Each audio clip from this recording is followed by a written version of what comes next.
విలువైన నీ ప్రేమ వివరించు శ్రీయేసు.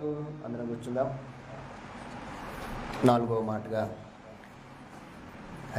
హరిత వచ్చి 4వ మాటని మనకి వినిపిస్తుంది. వస్తున్నగా ఒకసారి చప్పట్లు కొట్టండి అత్తమ్మకి. రైట్.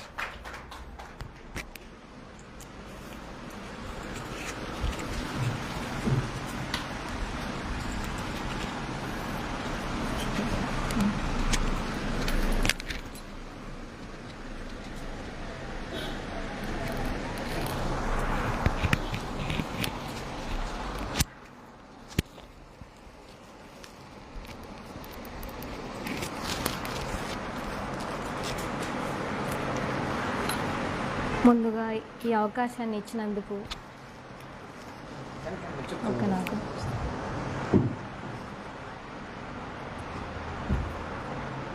ఈ అవకాశాన్ని ఇచ్చినందుకు పాస్టర్ అంకుల్ చంద్ర అంకుల్కి నా ప్రత్యేకమైన వందనాలు.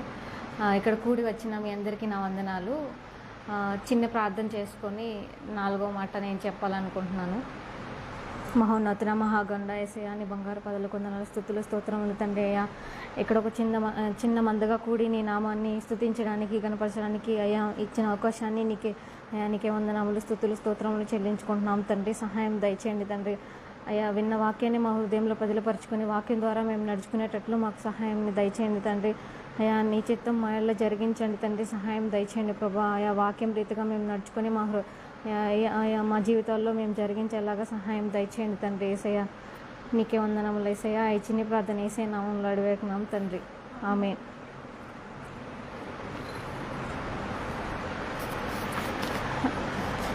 నాలుగవ మాట యేసు సిలువలో పలికిన 4వ మాట మత్తయి 27వ అధ్యాయము 46వ వచనము.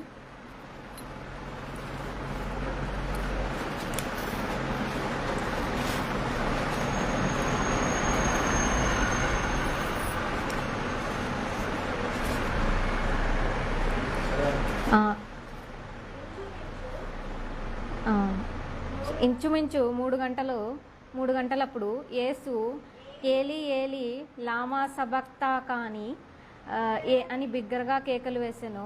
ఆ మాటకు నా దేవా నా దేవా నన్నెందుకు చెయ్యి విడిచితివని అర్థము. ఇక్కడ యేసు సిలువ వేయబడిన తర్వాత ఏలి ఏలి లామా సబక్తా అని బిగ్గరగా యేసు పలికాడు. ఆ మాటకు అర్థం దేవా దేవా నా చెయ్యి ఎందుకు విడిచావని అర్థము దీనికి. ఇక్కడ చూస్తే యేసయ్య పుట్టుకలో ఏ పాపం లేదు. యేసయ్య పెరుగుతున్నప్పుడు యేసయ్య జీవితంలో ఏ పాపం లేదు. మళ్ళీ యేసయ్య పెద్దగా ఆయన సేవ చేస్తున్నప్పుడు అందరినీ జనంలో పరిచయం చేసుకుంటున్నప్పుడు ఆయన జీవితంలో ఏ పాపము కూడా లేదు. కేవలం మనం చేసిన పాపముల వలన దేవుడు సిలువ వేయబడి మన కోసం దేవుడు మరణించాడు. కేవలం మన పాపం వల్లనే దేవుడు సిలువ వేయబడి మరణించాడు. ఆ టైంలో దేవుడు ఈ మాట 4వ మాట పలుకుతున్నాడు. ఆ టైంలో దేవుడు యేసు చేయి తండ్రి విడిచాడని బాధపడుతున్నాడు అనమాట. ఈ మాట యేసు ఎంతగానో వేదన పడుచున్నాడని ఇక్కడ మనకి తెలియజేస్తుంది బైబిల్. కానీ తండ్రి యేసు చేయి ఎందుకు విడిచాడో నేర్చుకోబోతున్నాం మనం ఈ మాటలో.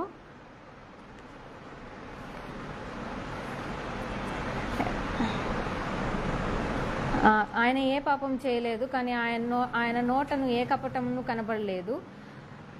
మన వలె శోధింపబడినను ఆయన పాపము లేనివాడుగా ఉండెను. తండ్రి మన పాపమును యేసుపై మోపాడు. దేవుడు తన సొంత కుమారుని పాప శరీరకారముతో పంపి ఆయన శరీరమందు పాపమునకు శిక్ష విధించెను. యేసు మన పాపముల నిమిత్తము ఆయన శరీరమందు సిలువ వేయబడి కొట్టబడి నలగబడి మన కోసము దేవుడు మరణించాడు అని ఈ వచనం మనకి చెప్తుంది. దేవుడు ఎంతగా బాధపడ్డాడని ఈ వచనంలో చెప్తుంది. అదే నేను ఈ వచనం చెప్పాలనుకున్నాను. ఈ అవకాశాన్ని ఇచ్చినందుకు చంద్ర అంకుల్కి నేను థ్యాంక్ యూ చెప్తున్నాను.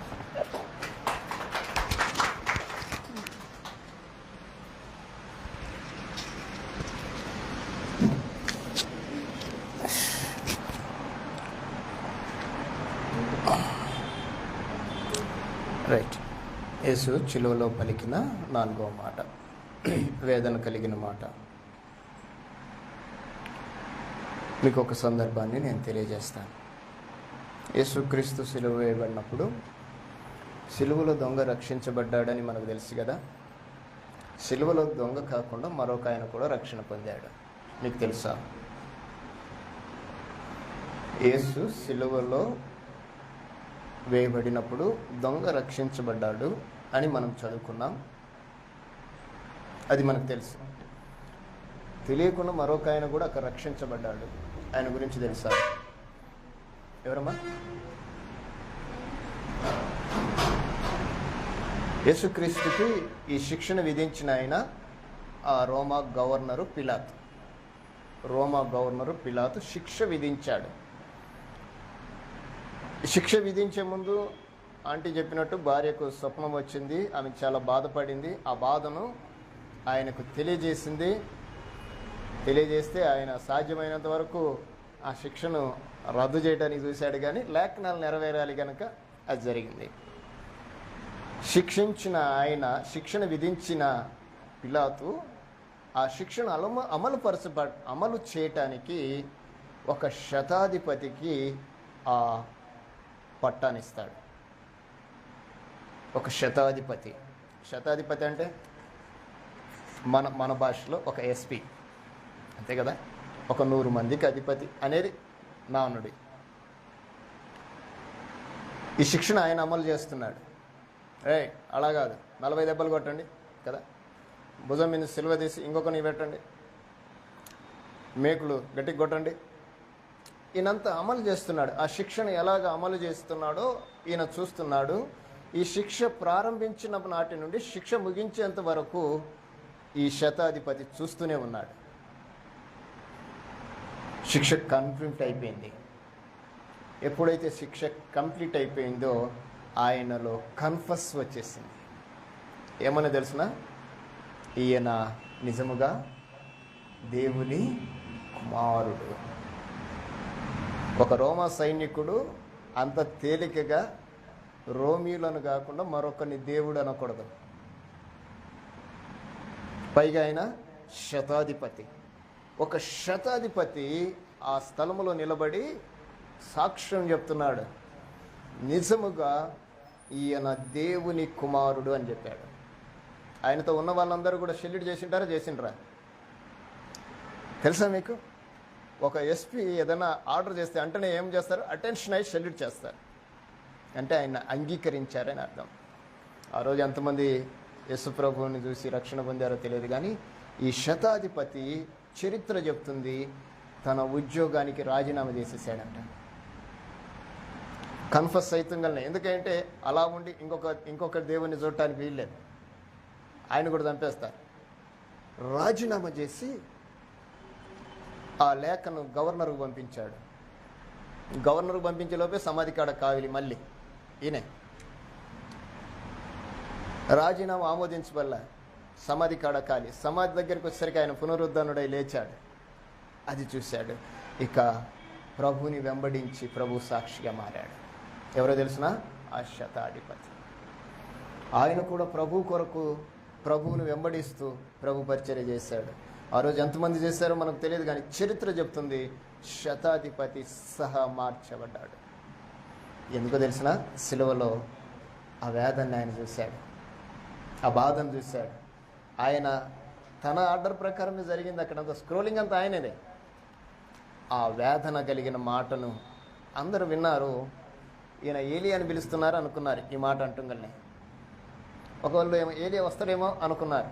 కానీ ఇక్కడ ఏంటంటే యేసు పలికిన మాటలో వేదన కనపడుతుంది. క్రైస్తవ జీవితము వేదనతోనే ప్రారంభించబడి వేదనతోనే ముగించబడుతుంది. ఇది మనం మర్చిపోకూడదు. క్రైస్తవ జీవితం అనేది సుఖ సంతోషాల మయం కాదు, ఆనంద ఆహ్లాదాల మయం కాదు, పండగల మయం కాదు క్రైస్తవ్యం. ఈరోజు క్రైస్తవ్యం అన్ని పండగలే, అవునా కాదా? ఆ పండగ ఈ పండగ, ఈ పండగ ఆ పండగ, సమాధులు, అన్ని పండగలే. ఎక్కడ? క్రైస్తవ్యంలో. క్రైస్తవ్యం అనేది పండగలకు పరిమితమయ్యే క్రమం కాదు, అసలు పండగే కాదు అసలు క్రైస్తవ్యం. అందుకే నిజ క్రైస్తవులు పండగలని అవాయిడ్ చేశారు. పండగ అనేది ఎప్పుడో తెలుసా? మనం పరలోకానికి చేరినప్పుడే.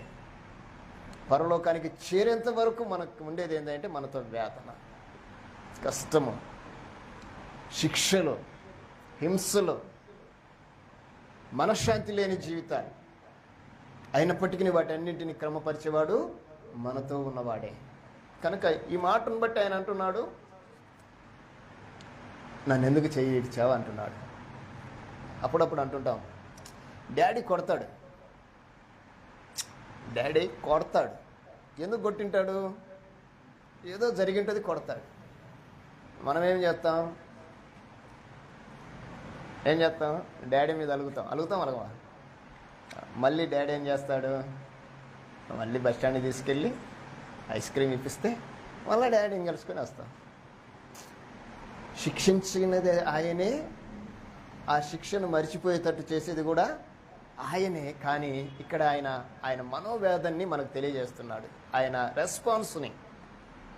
రెస్పాన్సిబిలిటీ ఇందాక, ఇక్కడ రెస్పాన్స్ ఏంటి అంటే, ఎందుకు చెయ్యి ఇడ్చావు? అయినను, ఈ మాట గెస్తమనే తోటలు అంటాడు, అయినను నా చిత్తము కాదు అంటాడు. కానీ ఇక్కడ ఆ మాట ఎందుకు పలికాడయ్యా అంటే, తనను తాను ప్రూవ్ చేసుకోవటానికి ప్రయత్నం చేస్తున్నాడు. తనను తాను ప్రూవ్ చేసుకుంటున్నాడు. ఆయనలో ఏ దోషం లేదు, ఏ కపటం లేదు, తన శరీరంలో ఏదీ లేదు. కానీ ఆ శరీరంలో ఏదీ లేదు, కానీ ఆ శరీరానికి ఆయనే మనందరి పాపాలని అంటించుకున్నాడు. మీరు అర్థం చేసుకోవడానికి ప్రయండి. నీ పాపము, నా పాపము, మనందరి పాపము ఆయన అంటించుకున్నాడు. ఆయనను చూడగా దేవుడు అన్నాడు, నువ్వు పాపములో ఉన్నావు గనుక పాపం నుండి విముక్తుడివి కావాలి. యేసుప్రభు ఎందుకు పుట్టాడు? తన ప్రజలను వారి పాపముల నుండి రక్షించటానికి పుట్టాడు. ఇప్పుడు మనం బాపుకున్నాం. ఆ రోజు యూదులు నిన్ను సిలువేశారనుకుంటున్నాం. యూదులు నిన్ను సిలువేసింది నిజమే కావచ్చు, కానీ కాదు, నా పాపములే నిన్ను సిలువేయించాను. ఈరోజు మన పాపములే ఆయన సిలువేశాయి. ఆ సిలువలో ఆయన పలికిన మాటే వేదనకరమైన మాట, 4వ మాట. మన పాపాలన్నీ ఆయన భరించడం వలన, మన పాపాలన్నీ ఆయన కలిగి ఉండటం వలన దేవుడు ఏమయ్యాడంటే ఆయనను చేయించాడు. దేవుడు పాపిని ప్రేమిస్తాడే కానీ పాపాన్ని పట్టుకోడు. పాపిని ప్రేమిస్తాడు, పాపాన్ని పట్టుకోడు. ఇప్పుడు యేసు ప్రభులో ఏముంది? పాపం ఉంది గనక చేదిలేశాడు. ఎంతసేపు వదిలేశాడు? కొంత సమయం వదిలేశాడు. మరలా వెంటనే ఆయన తన సన్నిధికి పిలుచుకున్నాడు. ప్రియులారా, మన స్థితి ఎలా ఉంటుంది అంటే, ఎప్పుడు వేదన ఉంటుంది. మనం పాపము అనే స్థితిలో ఉంటే మనకు వేదనే. మన శరీరంలో పాపము అనేది ఉంటే వేదనే. పౌలు గారు అంటాడు, శరీరమందు నాకు ఒక ముళ్ళు ఉంది అంటాడు. ఏంటో ముళ్ళు? ఈరోజు మన దేహంలో ఏమైనా ముళ్ళు ఉన్నాయేమో. ముళ్ళు ఏం చేస్తుందో తెలిసిన మనిషిని వేదన చేస్తుంది, బాధ చేస్తుంది, బాధపడుతుంది. మన దేహములో ఏది కూడా ఉండకూడదు. అదేంటో తెలిసిన? పాపం అనేది అస్సలు ఉండకూడదు. కనుక మన దేహాలు ఏ విధంగా ఉన్నాయో, ఆ రోజు ఆయన దేహంలో ఏముండటం బట్టి దేవుడు చెయ్యి వదిలాడు. ఏలీ ఏలీ లామా సబక్తాని అని ఎందుకు ఆయన బిగ్గరగా కేక వేశాడు అంటే, ప్రపంచమంతా తెలుసుకోండి, ఆయన పాపాన్ని పట్టుకోడు, పాపిని పట్టుకుంటాడు. నీలో నాలో పాపం ఉందా? ఆయన చెయ్యి వదిలేస్తాడు. పాపాన్ని పట్టుకొని తిరుగుతున్నామా? దేవుడు నన్ను వదిలేస్తాడు. నువ్వు పాపినని తెలుసుకొని ఆయన ముందు ప్రార్థించావా, మోకరించావా, నిన్ను క్షమిస్తాడు. ఇది అక్కడ జరిగిన సందర్భం. కనుక మనం ఈ విషయాన్ని ఒకంతగా ఆలోచన చేద్దాం. 5వ మాట, కుమార్తె కుట్టి వచ్చి వివరిస్తుంది. మనం శ్రద్ధగా విందాం. ఒకసారి గట్టిగా చప్పట్లు కొడదాం. మనమే కదా ఉండేది ఇడా. కుటెక్కను ప్రేమపూర్వకంగా ఆహ్వానించండి. రమ్మ.